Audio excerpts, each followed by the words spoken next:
நடத்தி வந்த பாதைகளை நினைக்கும் போதெல்லாம் கண்ணீரோடு நன்றி சொல்லி துதிக்கின்றேன் ஐயா. நடத்தி வந்த பாதைகளை நினைக்கும் போதெல்லாம் கண்ணீரோடு நன்றி சொல்லி துதிக்கின்றேன் ஐயா. உங்க அன்பு பெரியது, உங்க இரக்கம் பெரியது, உயர்த்துகிறோம். கிருபை பெரியது, உங்க தயவு பெரியது. உங்க அன்பு பெரியது, உங்க இரக்கம் பெரியது, உங்க கிருபை பெரியது, உங்க தயவு பெரியது. கர்த்தர் செய்ய நினைத்தது தடைபடவில்லை, சகலத்தையும் நன்மையாக செய்து முடித்தீரே. கர்த்தர் செய்ய நினைத்தது அது தடைபடவில்லை, சகலத்தையும் நன்மையாக செய்து முடித்தீரே. உங்க அன்பு பெரிய. எத்தனை பேர் நம்புறீங்க என் வாழ்க்கையில் எல்லாத்தையும் கர்த்தர் நன்மையாக செய்கிறார், நன்மைக்காகவே செய்கிறார். உங்க அன்பு பெரியது, உங்க இரக்கம் பெரியது, உங்க கிருபை பெரியது, உங்க தயவு பெரியது.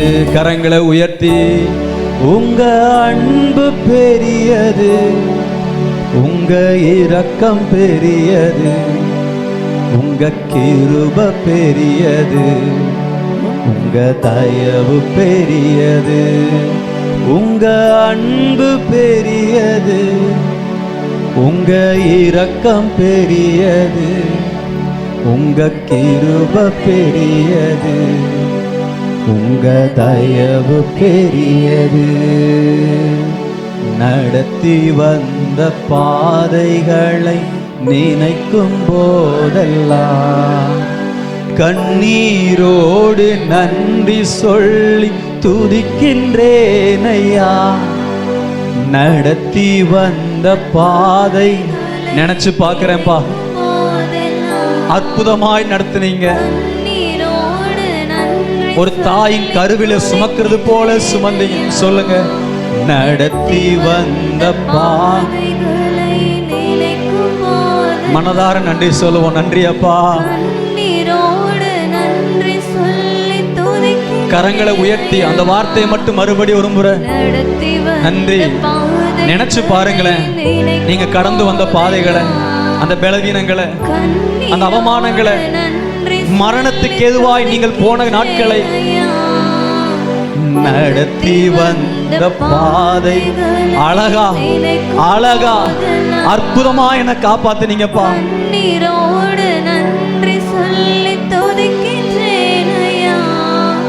உங்க அன்பு பெரியது, உங்க இரக்கம் பெரியது, உங்க கிருபை பெரியது.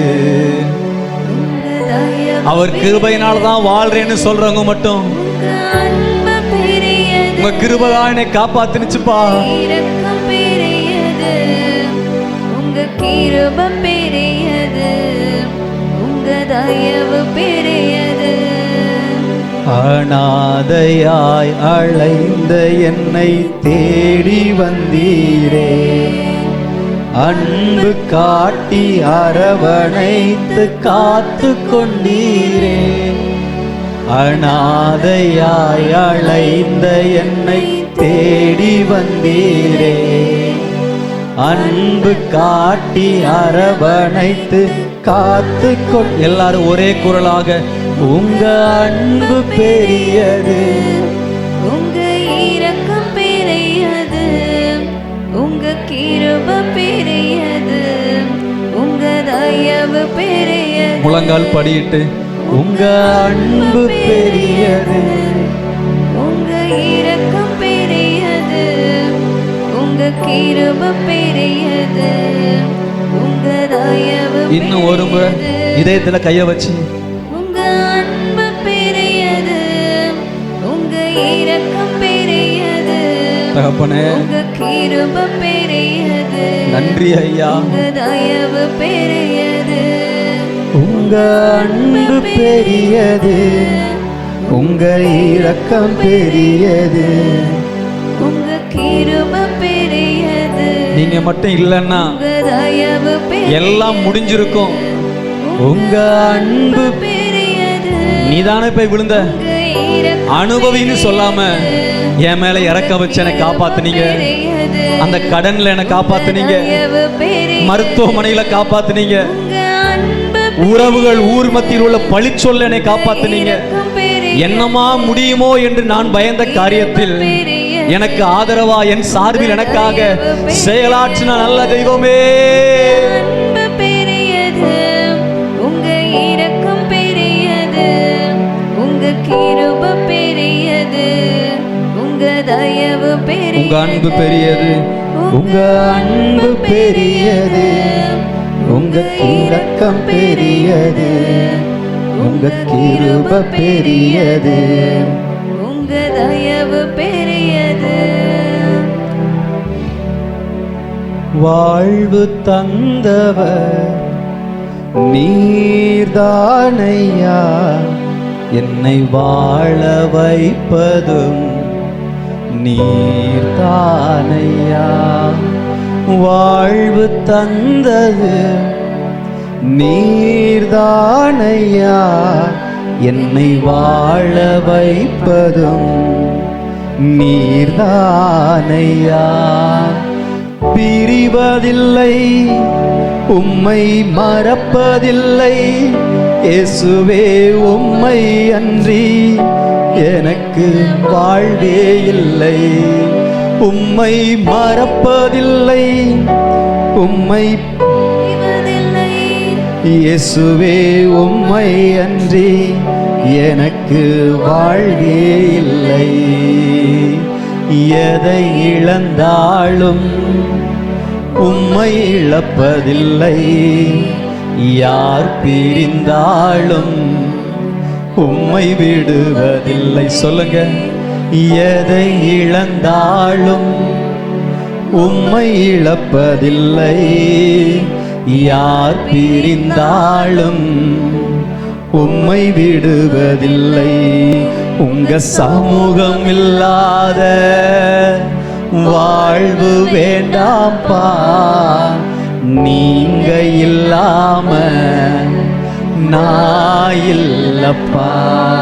உங்க சமூகம் இல்லாத வாழ்வு வேண்டாம்பா, நீங்க இல்லாம நான் இல்லப்பா. எதை இழந்தாலும் உம்மை இழப்பதில்லை, யார் பிரிந்தாலும் உம்மை விடுவ. கடைசி அந்த வரி, கரம் பிடித்தவர் நீர்தானையா, என்னை கைவிடாதவர் நீர்தானையா. கரம் பிடித்தவர் நீர்தானையா, என்னை கைவிடாதவர்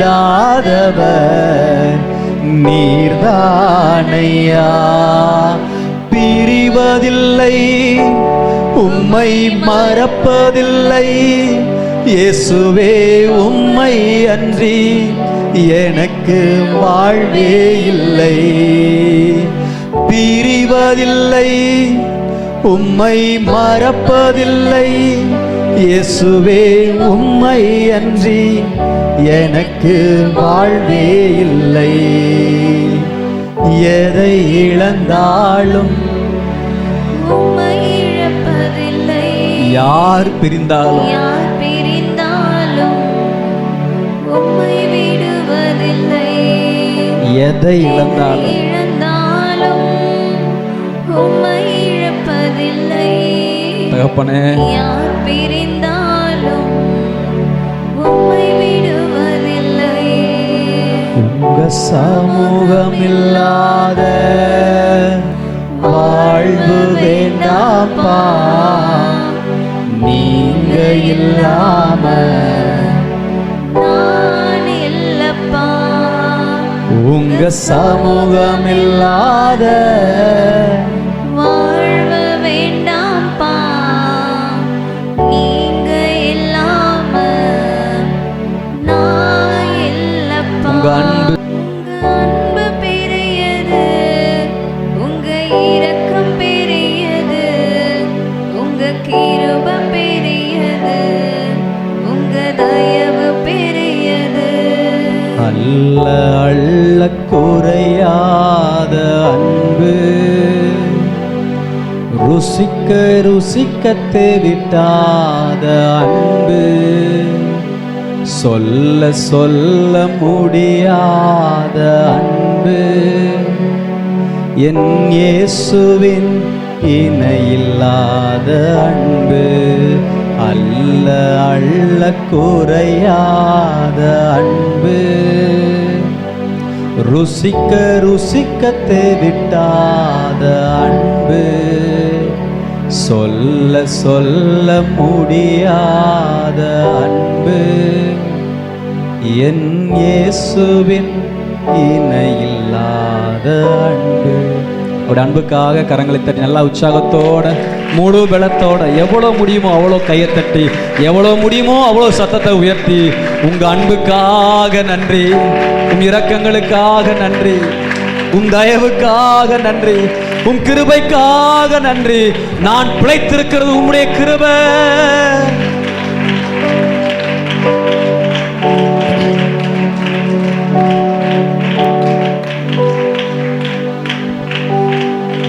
Amen. Hallelujah. இந்த தேங்க்ஸ்கிவிங் ப்ரேயரில் வந்திருக்கிற உங்கள் யாவரையும் இயேசுவின் நாமத்தில் அன்போடு வரவேற்கிறேன், உங்களை ஆசீர்வதிக்கிறேன். நீங்கள் ஒரு சிறந்த தேவனை ஆராதிக்கிறீங்க. ஆஃப் பண்ணிடலாமா? தான் பக்கத்தில் 2 பேர் தொட்டு சொல்லுங்கள். நீங்கள் ஒரு சிறந்த தேவனை ஆராதிக்கிறீங்க, ஒரு அற்புதமான தேவனை ஆராதிக்கிறீங்க, ஒரு உண்மை உள்ள தேவனை ஆராதிக்கிறீங்க. சொன்னதை, அந்த வார்த்தையை உசுரை கொடுத்து காப்பாற்றுகிற நல்ல தேவனை ஆராதிக்கிறீங்க. அல்லேலூயா. இப்படிப்பட்ட ஒரு நல்ல தேவனை அறிந்து கொண்டதே நம்ம வாழ்க்கையில் மிகப்பெரிய பாக்கியம் நான் நம்புகிறேன். ஆமென். ஓகே, ஜூலை மாதத்தில் கர்த்தர் நமக்கு வாக்கு கொடுத்தார். அந்த வார்த்தையின்படியே கர்த்தர் நம்மை ஆசீர்வதித்தார். அல்லேலூயா. கர்த்தருடைய வாய் சொல்லும் புதிய நாமத்தால் நீ அழைக்கப்படுவாய். கர்த்தருடைய கைகளை நீ ராஜ முடியும். நீ அவருடைய கர்த்தலே ராஜகிரீடமுமாக இருக்கிறாய். அல்லேலூயா. உன் தேசம் வாழ்க்கைப்படும். நீ எப்சிபா என்றும் பியூலா என்றும் அழைக்கப்படுவாய். இனி உன் தேவன் உனக்காக அமர்ந்திருப்பது இல்லை. அவர் எழுந்து தன் காரியங்களை எல்லாம் செய்வார். ஆச்சரியமாய் நடத்தி வந்தார் இந்த 7ஆம் மாதம். இந்த 7வது மாதத்தில் என்னுடைய பிறந்தநாள், என் மனைவியினுடைய பிறந்தநாள், என் தாயினுடைய பிறந்தநாள், எங்களுடைய ஆயுசு காலங்களை எல்லாம் கர்த்தர் கூட்டி கொடுத்தார், காப்பாற்றினார். அவருடைய தயவு எங்களோடு இருந்தது. அல்லேலூயா. இந்த 7ஆம் மாதத்துக்கு முன்னாடி கடந்த காலங்கள்லாம் பார்த்திங்கன்னா எவ்வளோ தேவைகள் 6ஆம் மாதத்தில் சர்ச்சு கட்டணும்னு சொல்லி நம்ம பிளான் பண்ணோம். வெறும் ஒரு 30,000 தான் என் கையில் இருந்துச்சு. தேவன் பெரிய தேவன், அவரை திட்டமிட்டு ஆரம்பித்தோம். இந்த மட்டும் எல்லா காரியத்தையும் கர்த்தர் செய்து வர அடியானுக்கு கிருபை செய்தார். என்னை போலவே நீங்களும் சாட்சி சொல்ல முடியும். உங்கள் வாழ்க்கையிலும் தேவன் நிறைய அற்புதங்களை செய்திருக்கிறார். யாராச்சும் ஒருத்தவங்க சொல்ல முடியுமா உங்கள் வாழ்க்கையில் எந்த அற்புதத்தையுமே தேவன் செய்யலை? அப்படி யாராக இருக்கீங்களா? எந்த அற்புதமே செய்யலையா? நான் சொல்லக்கூடிய அளவுக்கு நிறைய அற்புதங்கள் இருக்கிறது. ஆமென். கர்த்தர் நல்லவர். நீங்கள் உங்களுக்கு ஸ்வீட் பிடிக்கலாம், உங்களுக்கு காரம் பிடிக்கலாம், உங்களுக்கு ஸ்க்ரப்பியாக இல்லை இந்த ஸ்பைஸியாக ஏதாவது பிடிக்கலாம். அது எந்த ஒரு உணவாக இருந்தாலும் நீங்கள் சாப்பிட சாப்பிட ஒரு லிமிட்டுக்கு மேலே என்ன ஆயிரும்? திகட்டிரும். கொடுத்தா ஐயோ வேணாம் போதும்னு உங்கள் வாயை திறந்து நீங்களே சொல்லிடுவீங்க. பிரியாணி ஏன்டா எனக்கு லெக் பீஸ் வைக்கலன்னு கேட்டால் அதே வாய் 4 பீஸை தூக்கி வச்சுட்டா ஐயோ போதுங்க சாப்பிட முடியலன்னு சொல்லிடுவீங்க. ஏன்? ஓரளவு தான். உலக மனுஷன் அப்படி தான். முதல்ல ஆரம்பத்தில் பார்க்கும்போது அழகாக தெரிந்த காதல், கல்யாணத்துக்கு அப்புறம் அந்த காதல் அழகாக தெரியலை. அதே மாதிரி தான் நம்ம செஞ்ச வேலைகளும் ஆரம்பத்தில் இன்ட்ரெஸ்டாக இருந்தது, தொடர்ந்து செய்யும்போது அது சலிப்பு தட்டிடுச்சு. எல்லாமே அப்படி ஆயிரும். ஆனால் நம்ம வாழ்க்கையில் ஒன்றே ஒன்று மட்டும் சலிப்பு ஆயிடக்கூடாது. எது அப்படின்னா நமக்கும் தேவனுக்கு இருக்கிற அந்த ஒரு உறவு. ஜெபம் பண்ணி 1 மணி நேரம் ஜெபம் பண்ணிட்டேன், சலிச்சிருச்சுன்னு நினச்சிட்டிங்கன்னு சொல்லுங்களேன், சொல்லுங்கள் முடிஞ்சிருச்சு. அல்லேலூயா. பைபிள் படிச்சுக்கிட்டே இருக்கேன், என்ன ஒரே இதே படிச்சுட்டு இருக்கேன், சலிச்சிருச்சுன்னா முடிஞ்சிருச்சு. அல்லேலூயா. பக்கத்தில் இப்படி பக்கத்தில் வேணாம், அப்படி உங்கள் இதயத்தில் கையை வச்சு சொல்லுங்கள். கிட்டத்தட்ட நான் நீங்கள் பிறந்ததுலேருந்து மூச்சு விட்டுக்கிட்டு இருக்கோம், ரொம்ப சலிச்சு போச்சு, விட்டுடலாமா? அல்லேலூயா. அந்த மாதிரி தான் தேவன். இன்றைக்கு கர்த்தருடைய வார்த்தைக்கு நேராக நாம் கடந்து போவோம்.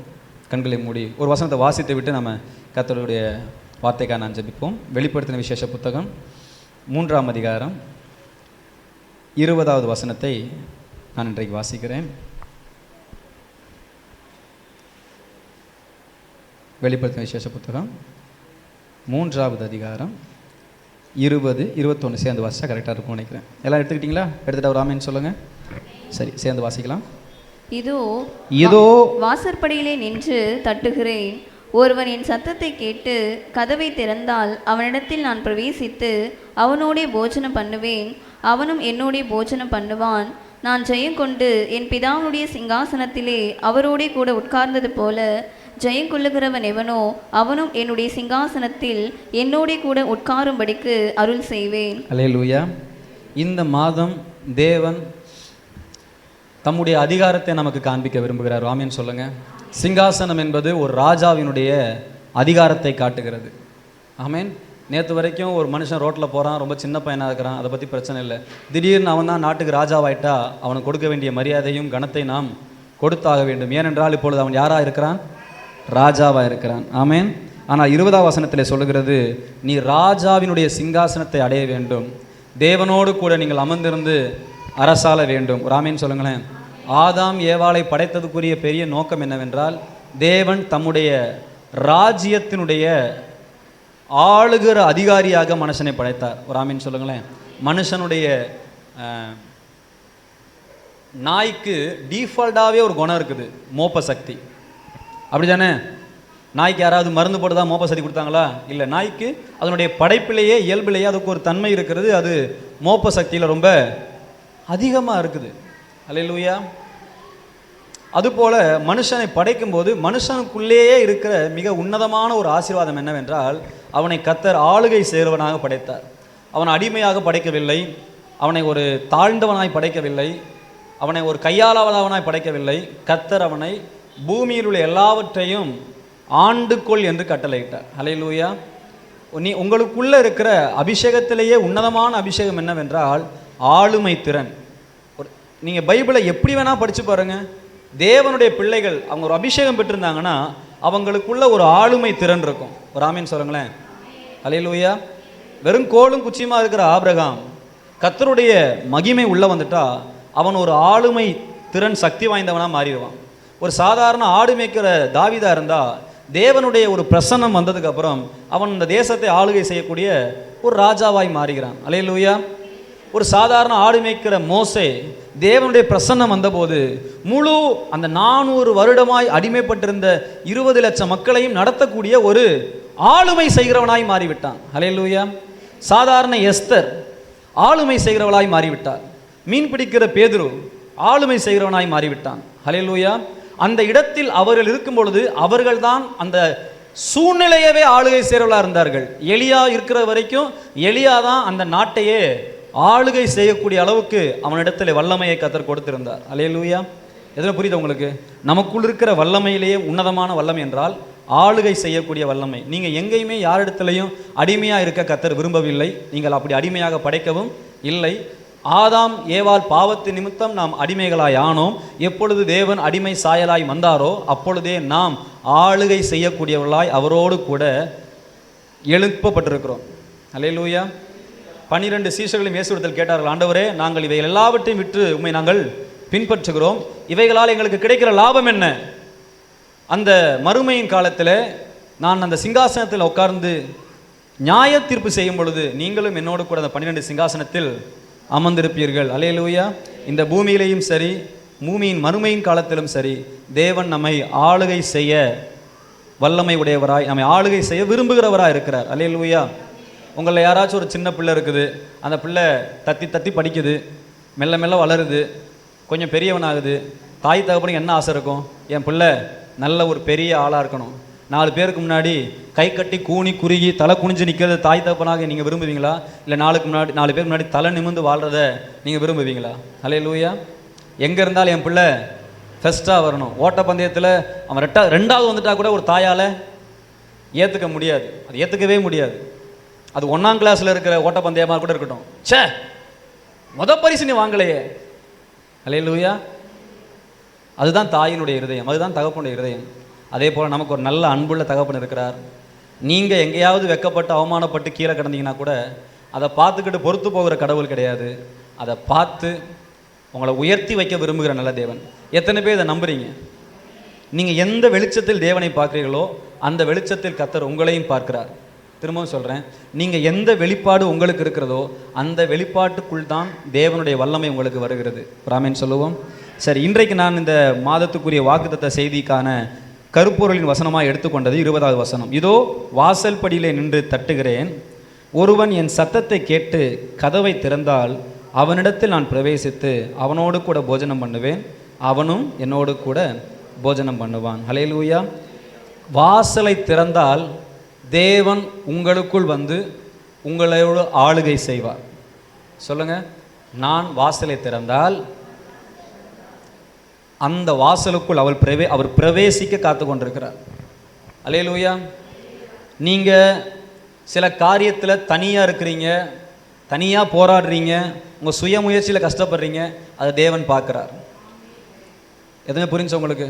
உங்கள் தனிமையினுடைய சிறையிருப்பு, நீங்கள் தனியாக கிடந்து கஷ்டப்படுற அந்த கஷ்டம், அந்த கடன், நோய், பலவீனம், சம்திங் வாட் எவர் தட், எதுவாக இருந்தாலும் நீங்கள் எதையோ ஒன்று சூழ்நிலை தனியாக போராடுறீங்கள, அந்த தனிமையில் தேவன் உங்களுக்கு உதவி செய்ய விரும்புகிறார். ஆனபடினால்தான் இதோ வாசல் படியில் நின்று கதவை தட்டுகிறேன். நான் உனக்கு உதவி செய்வதற்காக நான் உன் வாசல் பக்கத்தில் தான் நிற்கிறேன். உன் வேலையில் உதவி செய்வதற்காக உனக்கு அருகாமையில் நிற்கிறேன். உன் வாலிபத்தில் உனக்கு உதவி செய்ய நான் நிற்கிறேன். உன்னுடைய தொழிலில் உனக்கு உதவி செய்ய நான் நிற்கிறேன். அல்லேலூயா. உங்கள் பயணங்களில் பாதுகாக்க கர்த்தர் இருக்கிறார். உங்கள் பிள்ளைகளுடைய எதிர்காலங்களை உங்கள் நிமித்தம் உங்கள் எதிர்காலத்தை உருவாக்கி கொடுக்க கர்த்தர் உங்களோடு கூட இருக்கிறார். அவர் இருக்கிறதை நீங்கள் அனுபவிக்க வேண்டும் என்றால் இன்றைக்கு நீங்கள் உங்கள் கதவுகளை திறக்க வேண்டும். இன்றைக்கி நான் அந்த செய்தியை குறித்து தியானிக்கும் பொழுது எனக்கு ஒரு 4 வீடுகளை குறித்து கர்த்தர் உணர்த்தினார். அல்லேலூயா. எந்த வீட்டிலெல்லாம் வாசலை திறந்து இயேசுக்கு இடம் கொடுத்தார்களோ அந்த வீட்டிலெல்லாம் தேவனுடைய வல்லமையை பெற்றுக்கொண்டார்கள்.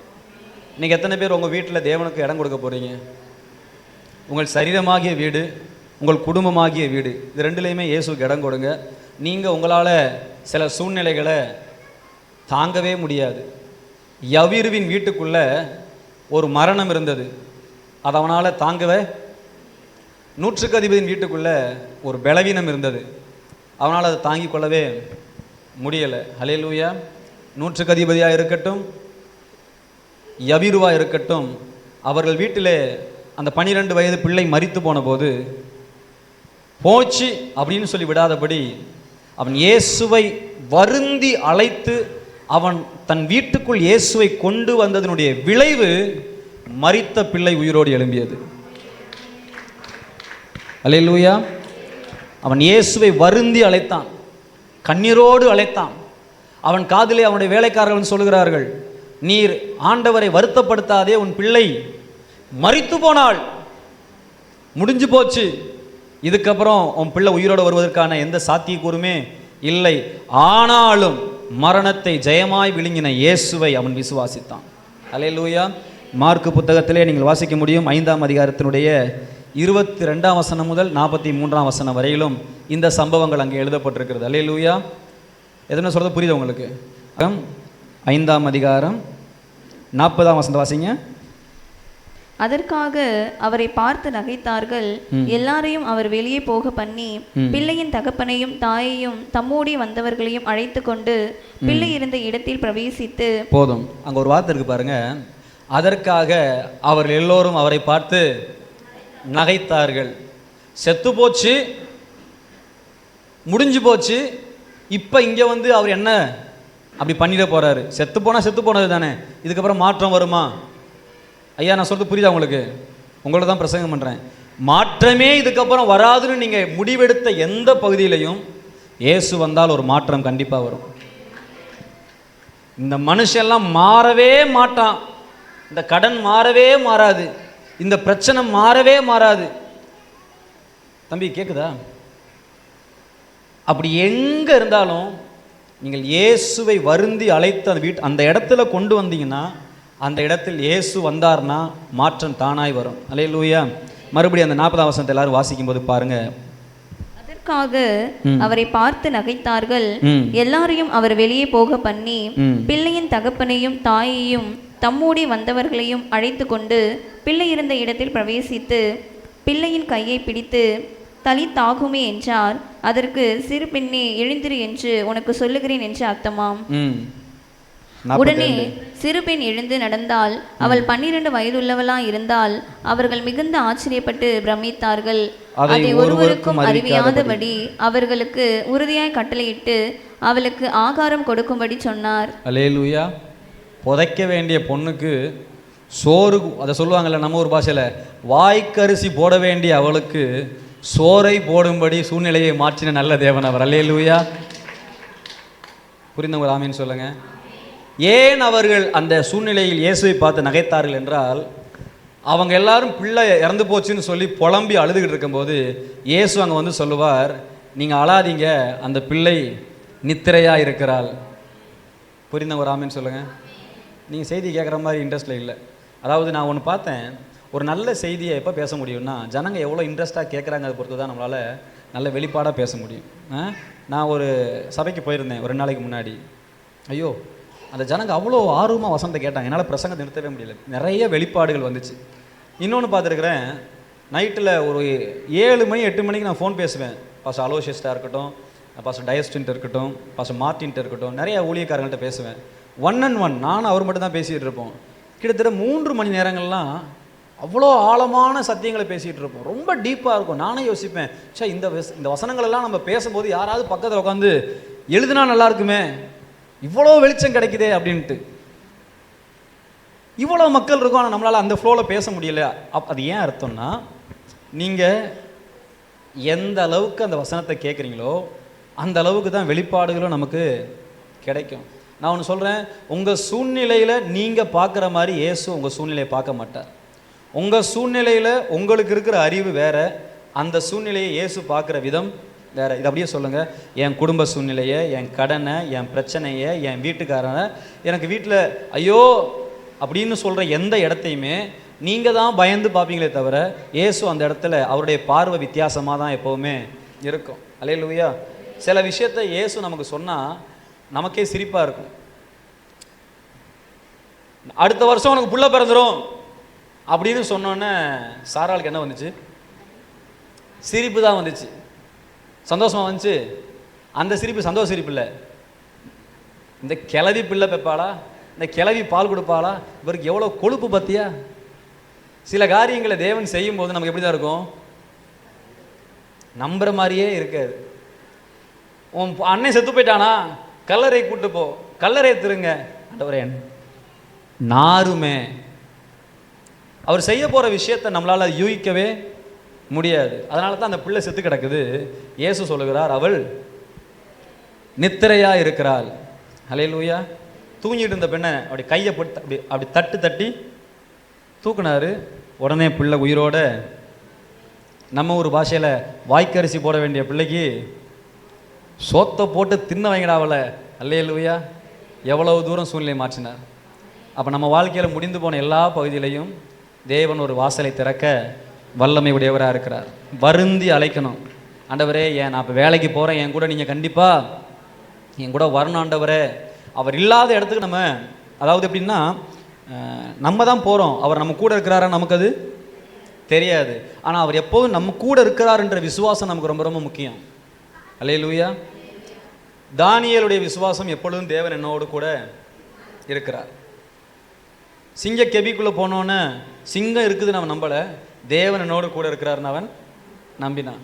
காலையில் தரியு ராஜா கேட்குறான், தானியேலே, உன்னதமான தேவனுடைய குமாரனே, நீ ஆராதிக்கிற உன் தேவன் உன்னை சிங்கத்தின் வாய்க்கு தப்புவிக்க வல்லவராக இருந்தாரா?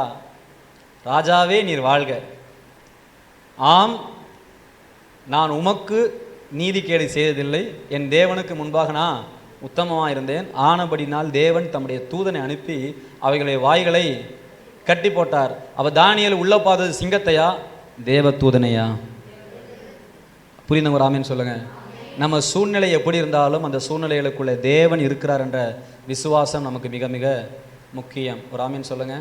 சரி, முதல்ல சொன்னேன் விசுவாசம் நம்ம அதாவது நமக்குள்ள முதல்ல தேவைனுங்க விசுவாசம் என்பது சூழ்நிலைகள் தலைகீழாய் மாறிய போது அந்த சூழ்நிலைகள் மாறிய நேரத்திலையும் உறுதியாக இருக்கணும் நம்ம நம்பிக்கையில் இருக்கிறார். அல்லேலூயா. எதுக்காக யவீரு வந்தார் இயேசுவிடத்தில்? என் பிள்ளைய ஐயோ எனக்கு ரெண்டு பார்சல் பிரியாணி வாங்கி தான் கேட்க வந்தாரா? யவீரு எதுக்கு இயேசுவிடத்தில் வந்தார்? இது கஷ்டமான கேள்வியா? தான் பிள்ளைய எப்படியாவது காப்பாற்றணும். அல்லேலூயா. பிள்ளை செத்து போச்சு, வேலைக்காரங்க எல்லாரும் வந்து சொல்றாங்க, இதுக்கப்புறம் அவரை வருத்தப்படுத்தி அவரை கூப்பிட்டு வர வேண்டிய அவசியம் கிடையாது, பிள்ளை செத்து போச்சு. அல்லேலூயா. உடனே இயேசு என்ன சொல்றாரு? வசந்த வாசிங்க. அவர்கள் சொன்ன வார்த்தை இயேசு கேட்ட உடனே. யாரும் கேட்கிறா சொல்லுங்க, யாரு கேட்கிறா? இயேசுவும் கேட்டார், யவீருவன் கேட்டார். அல்லேலூயா. யவீரு பதில் சொல்வதற்கு முன்பு இயேசு யவீருக்கு ஒரு வார்த்தையை சொல்லுகிறார்.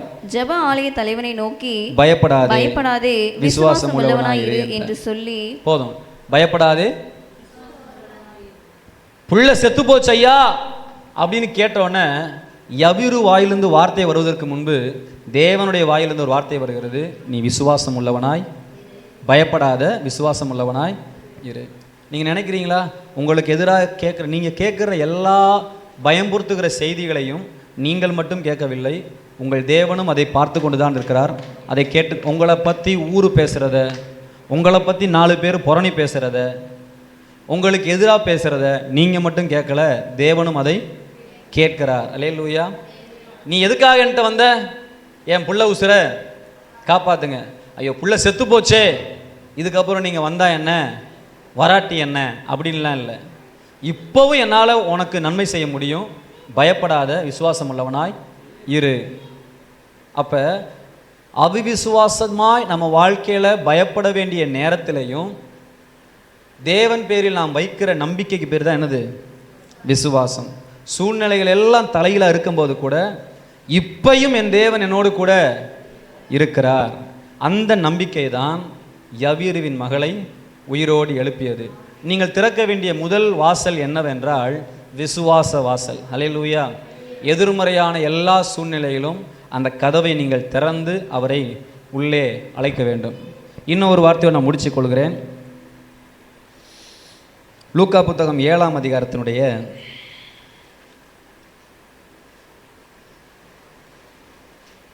1 முதல் 10 வரைக்கும் இருக்க வசனங்களை நீங்கள் வாசிக்கும்போது அங்கே 100க்கு அதிபதியாகிய ஒரு மனுஷன் இருக்கிறான். அவனுக்கு பிரியமான ஒரு வேலைக்காரன் அவன் வீட்டில் இருந்தான். அவன் மரணத்துக்கு ஏதுவான வியாதிப்பட்டு அவஸ்தைப்படுகிறான். லூக்கா 7ஆம் அதிகாரத்தினுடைய 1 முதல் 10 வரை. அப்பொழுது அந்த 100க்கு அதிபதி யூதரில் உள்ள சில மூப்பர்களை அழைத்து அவர்களை, நீங்கள் போய் இயேசு கிறிஸ்துவை கருத்தாய் வேண்டிக் கொள்ளுங்கள் என்று சொல்லி அனுப்பினான். அல்லேலூயா. அவர்கள் போய் இயேசுவிடத்திலே மிக கருத்தாய் சொல்லுகிறார்கள், அவன் நம் ஜனங்களை நேசிக்கிறான், நமக்காக அவன் ஒரு தேவனுடைய ஆலயத்தை கட்டியிருக்கிறான், அவன் நீ அந்த நன்மையை செய்வதற்கு பாத்திரவானா இருக்கிறான். அல்லேலூயா. உடனே இயேசு அவர்களோடு புறப்பட்டு போனார். அல்லேலூயா சொல்லுங்க. அவன் தேவன் அவன் வீட்டுக்கு வரக்கூடிய அளவுக்கு அவன் பாத்திரவானாய் இருந்தான். அல்லேலூயா. என்னைக்காவது ஒரு நாள் இந்த ஒரு சம்பவத்தை மட்டுமே நம்ம ஒரு பெரிய செய்தியாக பேசலாம். அதில் எப்படி இருக்குன்னா, என்னைக்காவது ஒரு நாள் பேசுகிறேன், தலைப்பை மட்டும் நான் சொல்கிறேன். உங்களுக்கு நீங்கள் யார்கிட்டையாவது உதவி கேட்கணுன்னா, உங்களுக்கு அந்த உதவி செய்யணும்னா, நீங்கள் எப்படிப்பட்ட பிஹேவியர் உங்களுக்கு இருந்தால் அவங்க உங்களுக்கு உதவி செய்வாங்க அப்படி என்பதற்கான ஒரு நல்ல பாடம் இதில் இருக்கிறது. நம்ம என்னைக்காவது ஒரு நாளை பற்றி தியானிக்கலாம். இப்பொழுது நாம் இந்த செய்திகளை வருவோம். இயேசு அவர்களோடு கூட வருகிறார். 100க்கு அதிபதி இயேசு கிறிஸ்து வருவதை பார்க்கிறான். பார்த்தவுடன் அவன் மற்ற வேலைக்காரனை பார்த்து சொல்கிறான், நீ போய் அவர்களிடத்திலே சொல்லு, நீர் என் வீட்டு வாசலுக்குள் வர நான் பாத்திரவான் அல்ல. ஒரு வார்த்தை மாத்திரம் நீ சொல்லும், என் வேலைக்காரன் சொஸ்தமாவான். நான் ஆளுகைக்கு உட்பட்டவனாக இருந்தும் எனக்கு என் வார்த்தைகளுக்கு கீழ்ப்படுகிறவரும் உண்டு. நான் ஒருவனை போ என்றால் போகிறான், மற்றவனை வா என்றால் வருகிறான். அல்லேலூயா. நீர் ஒரு வார்த்தை மாத்திரம் சொல்லும், என் வேலைக்காரன் சுகமாவான். இயேசு உடனே திரும்பி பார்த்து தனக்கு பின் வருகிற ஜனங்களை பார்த்து, இஸ்ரவேலர்களுக்குள்ளேயும் இப்படிப்பட்ட விசுவாசத்தை நான் காணவில்லை. அல்லேலூயா. இயேசு கிறிஸ்து அவருடைய வார்த்தையும் இயேசுவும் ஒரே அளவுக்கு வல்லமை உடையது என்பதை அவன் நம்பினான். திரும்ப ஒரு ஆமேன்னு சொல்லுங்க பார்க்கலாம். நான் நல்லா திரும்ப உங்களுக்கு புரியுற மாதிரி நான் சொல்லணும்னா, இப்போ வந்து ஏசப்பா இங்கே நம்ம சர்ச்சில் நடுவில் வந்து டப்புன்னு எப்படி சொல்லலாம், ஒரு வெள்ளை சட்டை போட்டு சிகப்பு சால் போட்டு தாடி வச்சு நல்ல ஸ்ட்ரைட்னிங்லாம் பண்ணிவிட்டு நல்ல பியூட்டி பார்லர் போயிட்டு வந்து பல பலன்னு நிற்கிறாரு. என் அன்பு மகளே, நீங்கள் என்ன பண்ணுவீங்க? உடனே ஐயோ உங்களுக்கு தெரியுமா எங்கள் சபையில் ஏசப்பா வந்துட்டாரு. அதுதான் நான் சொல்ல, நான் கேட்ட விஷயமே அதுதான். நீங்கள் பார்த்தா என்ன பண்ணுவீங்க? உடனே ஒன்று மேலே ஒரு அடி, புள்ள மேலே ஒரு அடி. டேய் ஏசப்பா வந்துட்டாரு, ஏசப்பாவை நான் பார்த்தேன், இப்படி இருந்தார், அப்படி. உடனே ஆச்சா பூச்சா என்ன பண்ணுவோம்? ஒரு எக்ஸைட்மெண்ட் இருக்கும்ல.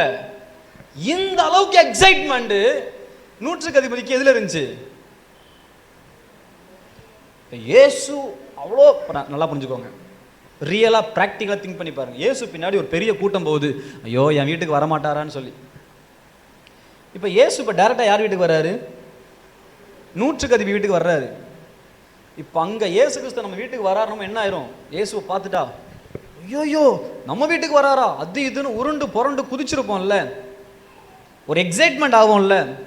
இதே எக்ஸைட்மெண்ட்டு இதை விட ரொம்ப அதிகமாக அவனுக்கு எதில் இருந்துச்சுன்னா இயேசு வாயிலிருந்து வந்த வார்த்தையில் இருந்துச்சு.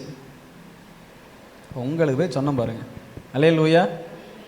பைபிளை படிக்கிறீங்க, உங்களுக்கு உடம்புல ஏதோ ஒரு வியாதி இருக்குது, இல்லை ஏதோ ஒரு பிரச்சனை இருக்குது, கடன் இருக்குது, நீங்கள் இப்போ ஏதோ சம்திங் ஏதோ ஒரு ப்ராப்ளத்தில் இருக்கிறீங்க. அந்த ப்ராப்ளத்துக்கு ஏற்ற மாதிரி ஒரு வார்த்தையை நீங்கள் என்ன பண்ணுறீங்க? பைபிள் எடுத்தோன்னே படிக்கிறீங்க.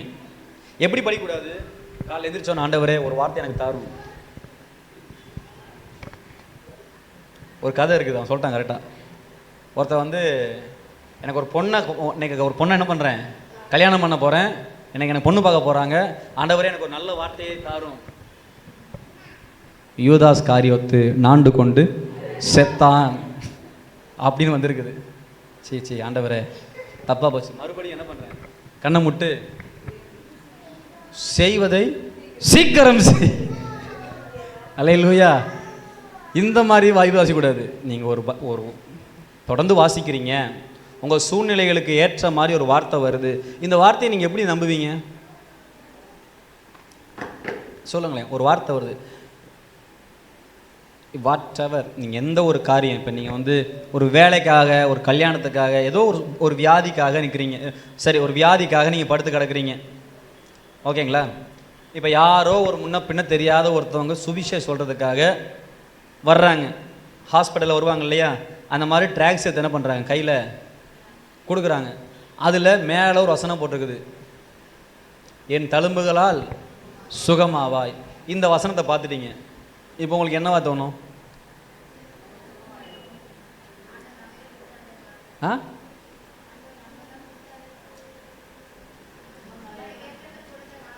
சூழ்நிலைகள் ஏற்ற மாதிரி கொடுத்த வார்த்தை. இப்போ பிரசங்கத்துக்கு ஏற்ற மாதிரி நீங்கள் பேசாதீங்க. உங்களுக்கு அன்னைக்கு எப்படி தோணுச்சு? ஏன் ட்ராக்ஸ் தரவே இல்லையா? நீங்கள் பார்க்கவே இல்லையா? உனக்கு என்னம்மா தோணும்? நல்லாயிருவோன்னு தோணும், பார்க்கலாமே. உங்களுக்கு என்ன தோணும்? வர்ற ஊழியக்காரர் ஏசப்பா தான் என்ன பண்ணிக்காரு, நம்மளை தள்ளி விட்டுருக்காரு நம்ம பக்கமாக. உங்களுக்கு என்னம்மா தோணும்? சாக கிடக்குறீங்க, ட்ராக்ஸில் வந்து இப்போ தான் ரிப்போர்ட் சொல்கிறாரு, உனக்கு கேன்சர் கன்ஃபார்ம் ஆயிடுச்சு, உள்ள ஒரு பெரிய கட்டி இருக்குது அப்படின்னு. இந்த பக்கம் ரிப்போர்ட்டு தலைமாட்டிலே நிற்குது. இந்த பக்கத்தில் அப்போ தான் ஒருத்தன் என்ன பண்ணுறாங்க, ட்ராக்ஸ் தராங்க, அதில் மேலே போட்டது என் தழும்புகளால் நீ. இப்போ உங்களுக்கு இந்த 2 பேப்பர்லையும் எந்த பேப்பருடைய பவர் அதிகமாக வேலை செய்யும்? நீங்கள் மட்டும் ட்ராக்ஸை சொல்லியிருந்தீங்கன்னா அல்லேலூயா, உனக்கு என்னமா தோணும்?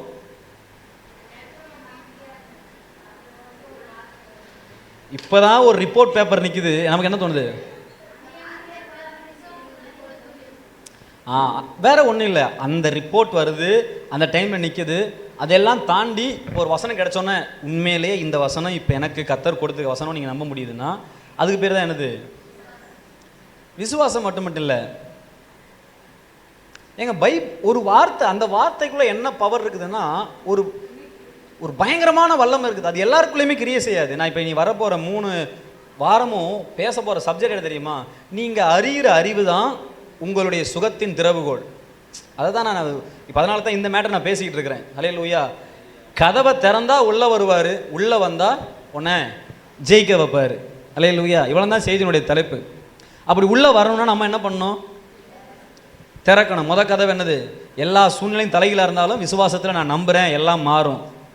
அந்த நம்பிக்கையின் மாற்றங்களை உங்கள் வாழ்க்கையில் அனுபவிப்பீங்க. இப்போ இயேசு வீட்டுக்கு வர்றாருன்னும் போது அவன் என்ன பண்ணல? துள்ளி குதிச்சு அப்படிலாம் பண்ணலை. உடனே போயிட்டீங்க பாரு, அவர் என் வீட்டு வாசலுக்குள்ள வர வேணான்னு சொல்லு. அவன் கத்துனானா, கதறினானா, ஐயோ இயேசு வர்றாரு, இயேசுவை பார்த்துட்டேன், இயேசு, அப்படிலாம் அவன் சொல்லவே இல்லை. இங்கே பாரு, தயவு செஞ்சு போயிட்டு இயேசு என் வீட்டு வாசல் மேலே கால் எடுத்து வைக்க வேணான்னு சொல்லு. நான் வந்து அவரை பார்க்குற அளவுக்கு எனக்கு தகுதியும் இல்லை. உங்ககிட்ட இயேசுன்றவரை எல்லாரும் எவ்வளோ பிரமிப்பாக பார்க்குறீங்க, இயேசுவா இயேசுவான்னு எப்படி ஆச்சரியமாக பார்க்குறீங்களோ, இதே அளவுக்கு ஆச்சரியமும் வல்லமையும் நிறைந்தது தான் அவருடைய வாயிலிருந்து புறப்படுகிற வார்த்தை.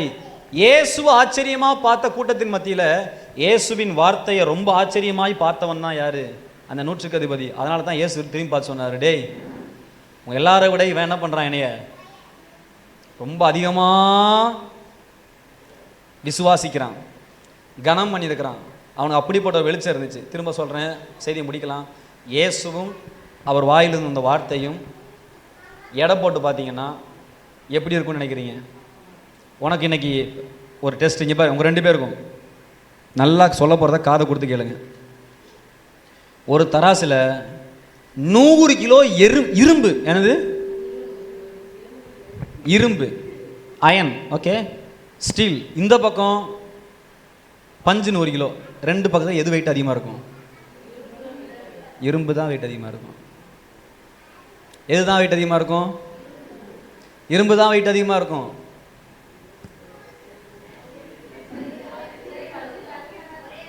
பஞ்சு தக்கையாக இருக்கும், இரும்பு வெயிட்டாக இருக்கும். இந்த பக்கம் 100 கிலோ இரும்பு, இந்த பக்கம் 100 கிலோ பஞ்சு. ஆனால் அவங்களுக்கு எது தான் வெயிட் அதிகமாக இருக்கும்? இரும்பு தான். இப்போ கூட இரும்பு தான் வெயிட் அதிகமாக இருக்கும். ஏன்னா இரும்பு வெயிட்டாக இருக்கும், பஞ்சு. திரும்பவும் சொல்கிறேன், இந்த பக்கம் இரும்பு 100 கிலோ, இந்த பக்கம் பஞ்சு 100 கிலோ. எது வெயிட் அதிகமாக இருக்கும்? 2மே ஒரே அளவாக தான் இருக்கும். இப்போ அது புரிஞ்சா? ஏன் அப்படின்னா இந்த பக்கம் 100 கிலோ இரும்பு இருந்தாலும் இந்த பக்கம் 100 கிலோ பஞ்சு தான் இருக்குது. அதனால் 2க்குமே வெயிட்டு ஒன்றா தான் இருக்கும். பஞ்சு தக்கையாக இருந்தாலும் வெயிட் எவ்வளோ? 100. இந்த பக்கம் 100, இந்த பக்கம் 100. நடுவில் என்னதான் இருக்கும்? எல்லாரும் இயேசுவை 100 கிலோன்னு பார்த்தாங்க. வார்த்தை தானே அது பஞ்சு, அந்த மாதிரி நினச்சாங்க. இவன் நினச்சான் வார்த்தையாக இருந்தாலும் இயேசு வாயிலேருந்து வந்தால் அது என்னதான், அப்படி புரிஞ்சுக்கிட்டான். ஹல்லேலூயா. அதனால் நீங்கள் பைபிளில் நீங்கள் படிக்கிற ஒவ்வொரு வசனமும், நீங்கள் கேட்குற ஒவ்வொரு செய்தியும் தேவனே என் கூட பேசுவார்னு நினச்சிங்கன்னா அதுதான் உங்களுக்கு சுகமாக்குகிற மருந்து. அதுதான் வாசலை திறக்கிறீங்கன்னு அர்த்தம். அதுதான் உங்கள் வாழ்க்கையினுடைய அந்த சூழ்நிலையில் ஒரு ஜீவனை உண்டு பண்ணுகிற வல்லமையை வெளிப்படுத்துதுன்னு அர்த்தம். புரிந்தவங்க ஒரு ஆமேன்னு சொல்லுங்கள். வாசலை, கதவை தட்டுறேன், வாசலை திறந்துப்பார். ஃபஸ்ட்டு உள்ளே வந்தால் என்ன பண்ணுவார்னா போஜனம் பண்ணுவார். நீங்கள் அவரோடு கூட போஜனம் பண்ணுவீர்கள். சொல்லுங்கள். கதவை திறந்தா அவர் உங்க கூட சாப்பிடுவார், நீங்கள் அவர் கூட சாப்பிடுவேன். இந்த விஷயம் சோத்தை பற்றி சொல்லலை, வார்த்தையை பற்றி சொல்லுது. சொல்லுங்க. இது எதை பற்றி சொல்லலை? சோத்தை பற்றி சொல்லலை, வார்த்தையை பற்றி சொல்லுது. ஹல்லேலூயா. இங்கிலீஷ் தான் கரெக்டாக இருக்கும். இது ஃபுட்டை பற்றி சொல்லலை, வேர்டை பற்றி சொல்லுது. ஹல்லேலூயா. புரிந்த ஒரு ஆமென் சொல்லுங்க. கதவை தட்டுகிறேன், ஒரு என் சத்தத்தை கேட்டு கதவை திறந்தால் அவனிடத்தில் பிரவேசிப்பேன். அப்புறம் ஃபஸ்ட்டு யார் போஜனம் பண்ணுவாரா? அதனால வாசிங்க. இதோ வாசற்படியிலே நின்று தட்டுகிறேன். ஒருவன் என் சத்தத்தை கேட்டு கதவை திறந்தால் அவனிடத்தில் நான் பிரவேசித்து அவனோடே போஜனம் பண்ணுவேன், அவனும் என்னோடே போஜனம் பண்ணுவான். அப்படின்னா அர்த்தம்னா, முதல்ல நீ பேசுனீன்னா நான் பேசுறது உனக்கு புரியவே புரியாது. கதவை திறந்தா முதல்ல நான் பேசுகிறேன், அதை நல்லா கேளு. அதுக்கப்புறமா நீ என்கிட்ட கதவை தர, நான் உன்னோடு கூட போஜனம் பண்ணுவேன், நீ என்னோடு கூட. உன் பிரச்சனை பெருசாக இருக்குது எனக்கு தெரியும், கதவை தட்டுறேன், தயவுசெய்து திறந்து பாரு. இந்த பிரச்சனைக்குள்ளே நீ என்ன செய்ய வேணுன்றதை நான் என்ன பண்ணுவேன் உனக்கு சொல்லுவேன். அதை நீ கேட்டு நீ என்ன சொல்லணும், என்னால் செய்ய முடியுன்றதை நீ சொல்லணும். அப்போ தான் ஜெயம் கொண்டு என்னோடு கூட சிங்காசனத்தில் அமர்ந்திருக்க முடியும். அல்லேலூயா. புரிந்து ஒரு ஆமேன்னு சொல்லுங்கள். கதவை திறந்தா உங்கள் லைஃப்பில் என்ன தேவையோ என்ன செய்யணுமோ அதை அவரே உங்களுக்குள்ளிருந்து இயக்குவார். இந்த மாதம் முழுவதும் நான் நம்புகிறேன் உங்களுக்குள்ளிருந்து தேவனுடைய சத்தம் தொனிப்பதாக. ஒரு ஆமேன்னு சொல்லுங்கள். இருக்கிற இடத்துல எந்திரிச்சு நிற்போம், நம்ம ஜெபம் பண்ணுவோம். இருக்கிற இடத்துல கரங்களை உயர்த்தி ஜெபம் பண்ணுவோம். அல்லேலூயா.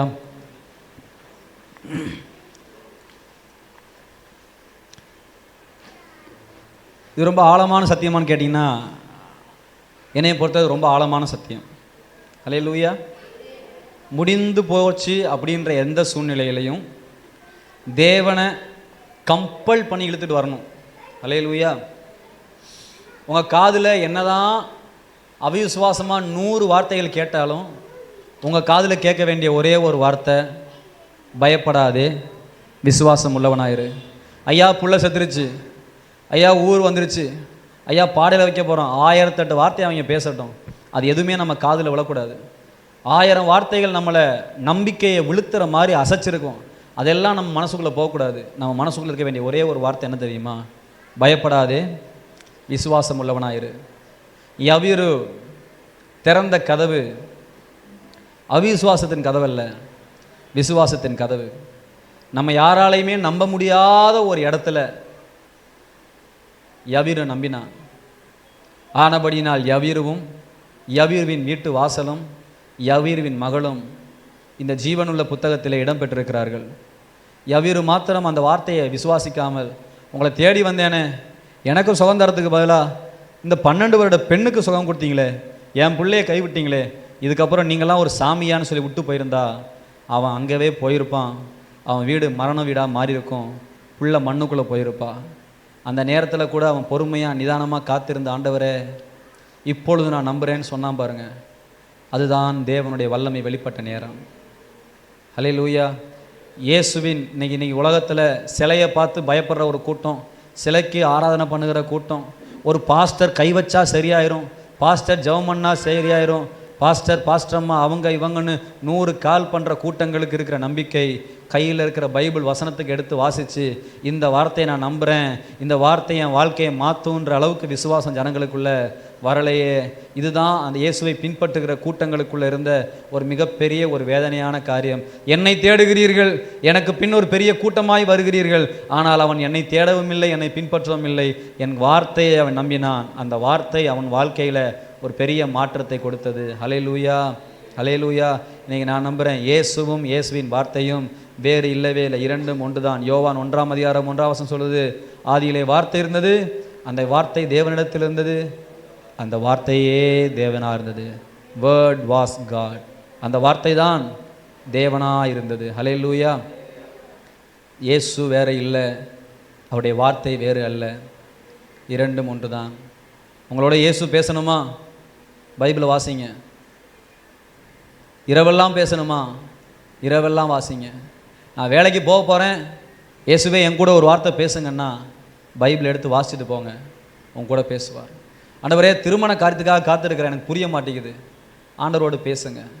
என் அந்த ஊருக்கு வந்துட்டேன் 16ஆமுக்குள்ளே, ஆனால் யார் என் எஜமானுக்கு நியமித்த பெண்ணுன்னு தெரியாத போது அவன் தேவனோடு பேசினான், தேவன் அவனோடு பேசினார்.